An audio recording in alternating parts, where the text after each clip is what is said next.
Aprendiendo las prendas de vestir en quechua. Unku, camiseta, unku. Kusma, kusma, kusma, camisa. Chuku, chuku, sombrero, chuku, sombrero. Chullo, birrete, gorra, chullo, kiwan, churacuspapuri. Podemos utilizar esa expresión. Vamos, continuamos. Encontramos más prendas de vestir. Ujuna pacha, ropa interior. ¿Sabías eso? Ujuna pacha. O algún dice ujupacha, ¿eh? Podría ser usuta, ojota, sandalia, lo que tú quieras llamar. Usuta.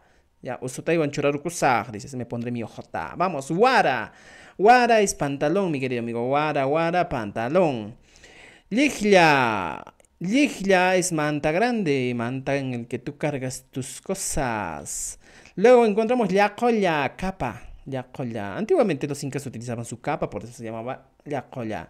Iñaki jiquilla. Iñaki jiquilla, vestido de gala de una mujer. Iñaki jiquilla. Y incapacha vendría a ser el vestido de gala de un varón. Aquí ya lo estamos modificando con ropas de estos tiempos, pero ya. Estos son algunas prendas de vestir en el quechua. ¿Quieres saber más? Entonces, a ver, ¿qué prenda queremos que digamos en quechua? Escribe en los comentarios. Suay una topananskama.